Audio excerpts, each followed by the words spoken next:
Hello, folks. Welcome back to the AA Big Book Stories. I'm your host, Jason.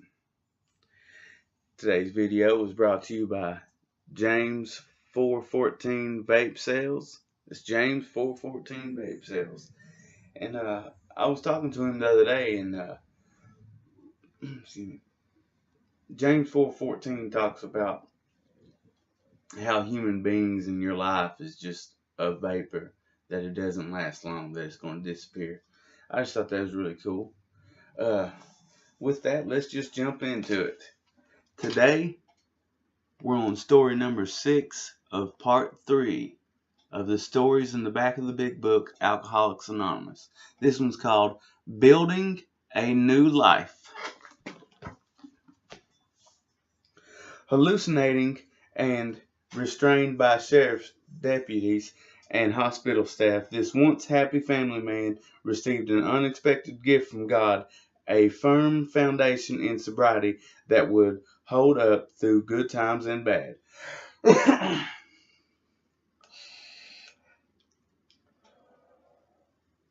We had been in the fields all day baling hay. When the work was done, the men brought out a gallon of Moscatel, took a few drinks, and I took a few drinks because I wanted to be like the men. For a few minutes I felt like one of them. Then I fell asleep under the outdoor table where my mother fed the workers. When I was found, they carried me into bed, and the next day I got a scolding. I was 6 years old. My early years were spent on my aunt and uncle's farm. They raised me after my father and mother were divorced. My father kept my 2 brothers and 2 sisters. My grandmother took me, the baby, and when raising a baby was too much for her, I ended up on the farm. Life was hard work in those days. We ate what we grew ourselves, plus the few store items we traded for. By the age of 8, I was guiding a horse-drawn plow by myself. In the family and in our family farming community, we spoke only Spanish. It wasn't until I went to school and I was forced to speak English, and I was told that Spanish speaking wasn't right. I never felt I was as smart as the other kids or as good as anyone else. On the farm, I knew I could do anything. In school, it was a different story. At 13, I was tall, strong, and looked older. My aunt and uncle had sent me to live with a family in a larger town to get schooling they hoped would help me. I went around with these guys who were 18, and they took me to a Halloween party. I almost choked on my first sip of whiskey they were passing around, but the second sip I thought was pretty good stuff. It was pretty good stuff. It made me feel like I was one of those guys. One of the guys. It didn't matter I was only 13. I felt just as old as they were. By the end of the night I had passed out in the outhouse and had to be carried home by a friend. By 15, picking produce in the summer to earn money, I was sneaking out nightly to drink beer in the fields with other pickers. Primed with beer, I could talk to the girls and go to dances. I was just like everyone else. I could enjoy the day. I was I was the equal of others, even if they were older. The next summer I began working construction during school vacation. I was working with older men, and at the end of the day I went to the bar with them. The bartender would put the beer in front of the man next to me, but it was intended for me. I loved Fridays, payday, when we went out and got loaded. I started getting liquor on the weekends so I could go to dances. I was hanging around with guys drank who drank like me. We'd put our money together to get enough booze for the night because I looked older. I bought the, I bought the liquor. I could talk to girls. I was a big shot with the guys because I had booze and the girls. 2 days before Christmas, I was on my way to basic training. On the train's next to last stop, my buddies from home and I got off and rushed to the bar to buy liquor to celebrate Christmas. Back Back on the train, we were warned that the MPs were throwing bottles out the windows, so we drank ours hard and fast and got loaded. After basic, we were sent to different bases. I didn't drink often because I wanted to get ahead, but every time I drank, I wouldn't stop until everything was gone. I didn't know how to say, I'm going to quit now. At home on leave, I married a young woman from my hometown, and our first daughter was born the next year. When I came home from the Air Force, soon after that, the party really started.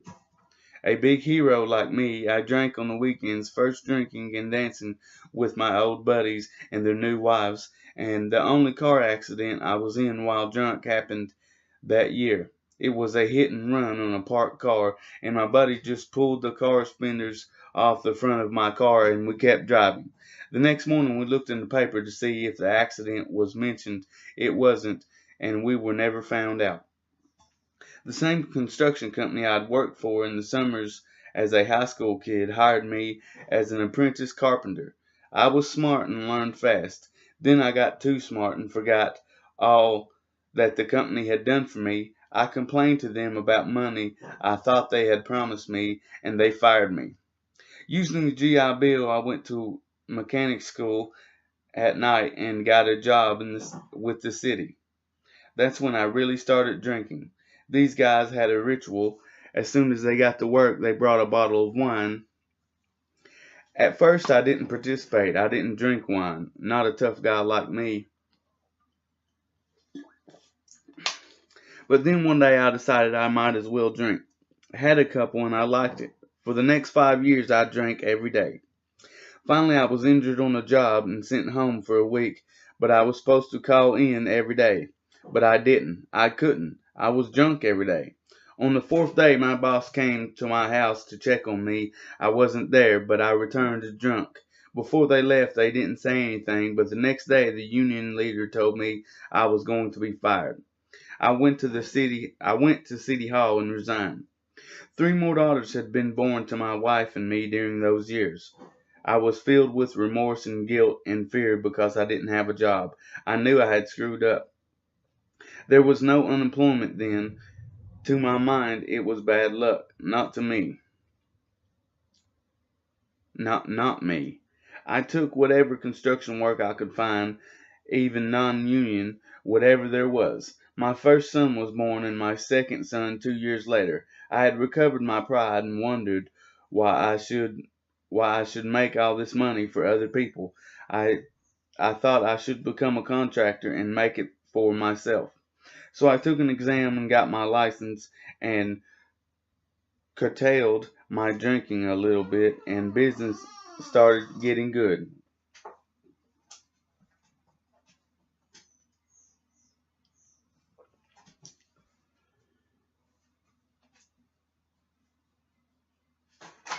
So I started drinking more. I'd go to the bar and leave my crews working by themselves. By the third year, I spent all my time in the bars. I couldn't finish the jobs I had. I had spent all my money and was in bad shape.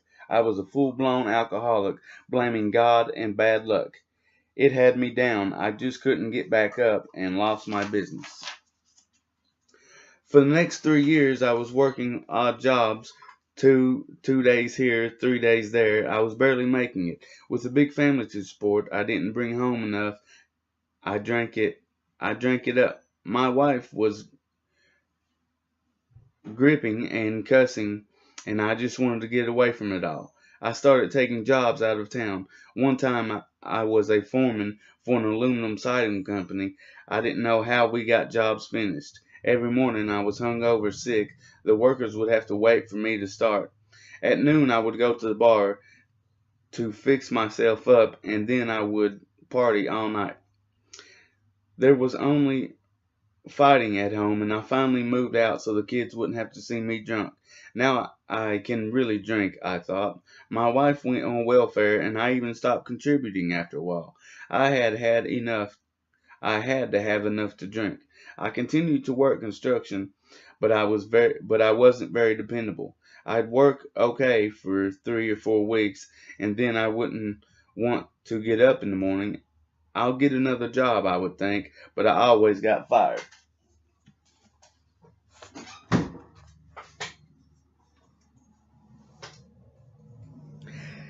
A few years later, I was arrested driving while intoxicated, but it was reduced to reckless driving with the help of a state police buddy of mine. I was told, however, that if I had one more offense, they would take my license away. That was at the same time as my first try at AA. I couldn't get sober, I couldn't get drunk. I was feeling scared, remorseful, and guilty.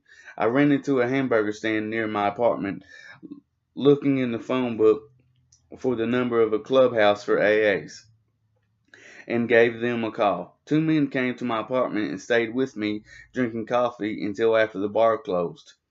They kept coming, taking me to meetings for a month. I thought I was doing okay, so I didn't need it anymore. It felt like those two guys were after me, bothering me too much, so I got drunk to get back at them.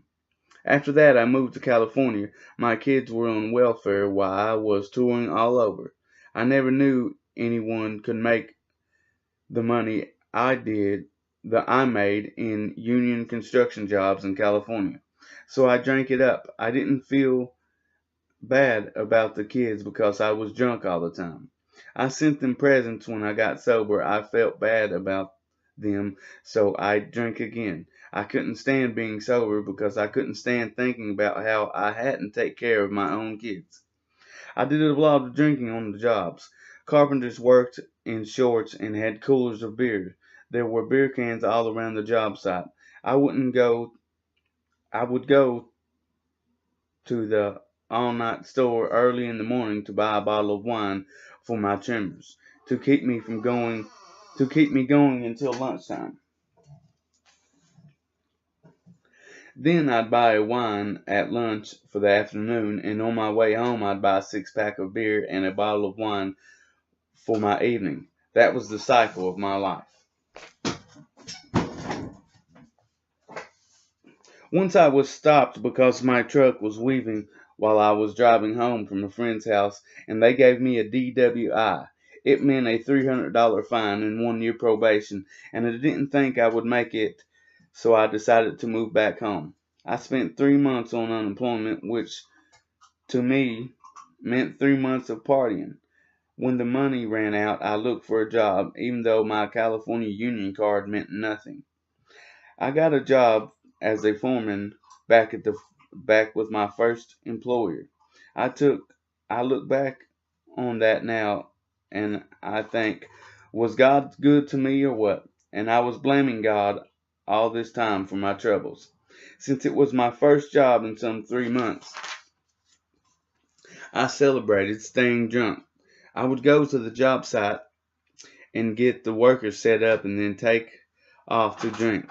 This lasted until the day I told off the owner of a company we were working for and got fired. And I got fired. That job put me on the union hiring list. However, and I got good jobs with good companies. I began to try to stay sober. Sometimes I could last for a week or two, then I would get drunk again. I was seeing that the kids a lot then. I moved into an apartment behind my wife's house, sharing it with my father-in-law. My daughters were married by then, and my sons were in junior high school. I wasn't included in family events, but I was there.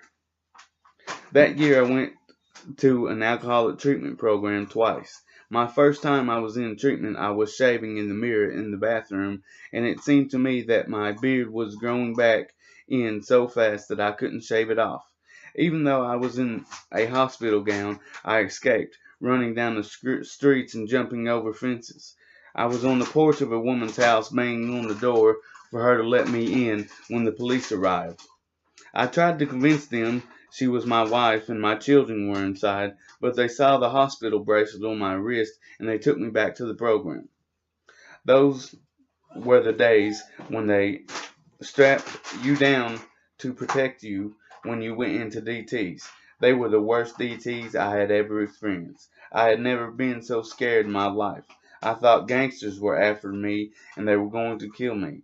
They had me tied down, so I tried to be very quiet to hide so they wouldn't find me. The doctors told me that if I went into DTs like this again, I might not come out. I stayed sober 3 months after that experience, going to some AA meetings. Then I drank again. A few months later, I was back in the treatment program, not as sick this time, and I stayed sober for 3 more months. Then I went on a 10-day binge. I was filled with fear and I couldn't walk. I had to crawl to make it to the bathroom. I eventually cleaned myself up and managed to work. Then a Thanksgiving party on the job started me back drinking every day through Christmas. I was laid off after that. Then I really got down with some serious drinking. By mid-January, I was having hallucinations that would not go away. I called a residential treatment program and I said I wanted help. They told me I could be admitted in 3 days. I drank to maintain for those 3 days. Amazingly, I knew that once I got to the program, my drinking would be over. One of my daughters drove me to the program, helping me fill out the paperwork, and I almost fell going into the building. My hallucinations began again, and the staff moved me into a room with a padded floor they called the TV room. I began to think I was in prison, and these guys wanted to kill me. When they opened the door to the room, I ran for a window down the hall, thinking I would escape. They grabbed me, afraid I would try to jump through it. I kept hitting my shoulder against the wall, trying to break out, and picked at nails with my fingertips until they were raw. The staff called the sheriff's department, and it took 3 deputies, 2 counselors, and 2 nurses to hold me down and give me a shot. Finally, I lay there quietly, ready to die like a man. It was 3 days later when I woke up naked and stinking. They cleaned me up, and I felt great. I never felt so good, like I'd never had a drink. I went to the treatment sessions and listened to everything that was said. They took us out to AA meetings, and I wanted what the AAs had. I don't think I ever wanted anything as much as I wanted the program. I saw men dressed in suits in those days, looking good. That's how I wanted to be. The thought of a drink has not entered my mind since. The thought of doing some crazy thing. I've thought of doing some crazy things, but never about taking a drink. To me, sobriety is a gift from God to me. If I drank, it would be like giving the gifts back. If you return the gift, the person takes it back, right? If God takes it back, I'm dead. In my first year in AA, I was going to at least 7 meetings a week. I just loved it. I dressed up in suits like the men I had seen. I went to work building a mall, and there was an AA member working there who had 8 years sobriety, and we would share together every day. I know now God put that guy there for me. During that year, I was offered a job with the city and one with a construction company out of town. My sponsor counseled me to stay where I had the support of my group and my AA friends. I was too young in the program for an adventure. I went to the city and now retired from there. A guy like me with one employer for 18 years. Once I was sober, my wife took me back and I felt I had to go back to take care of my kids. I had once left on welfare. My 3rd son is our AA baby. I also got to see all of my boys play sports. There were other AAs with kids on the same teams. They would hang out and we would hang out together at the games. I really enjoyed myself.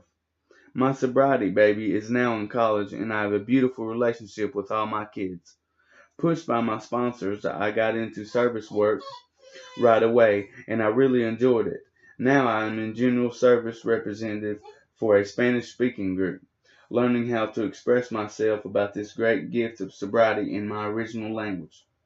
There have been some hard times too during these years of sobriety. When I was 5 years sober, the daughter who had drove me to the treatment program helped me get admitted disappeared. My AA friends helped me search for her, but she has never been found. Her mother and I raised her 3 daughters, and I did not have to take a drink. I went to lots of meetings to relieve the pain. When I lost the 2nd daughter to cancer a few years ago, I did the same thing. What I've learned is that it doesn't matter what the hardship and losses I've endured in sobriety, I have not had to go back to drinking. As long as I work the program, keep being of service, go to meetings, and keep my spiritual life together, I can live a decent life. When I look back now, I think I stopped maturing at 15 when I started to get drunk with the older guys. I wanted to feel at peace with myself and comfortable with other people. Excuse me. I never found it in drinking.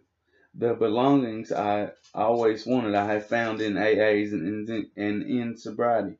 I don't think about drinking. God is there. My sponsor is there. All the credit belongs to God. On my own, I could not have quit. I know this. I've tried. Alright, folks. Thank you. And that's all for today. Until next time, one AA time, one AA place, and one AA channel.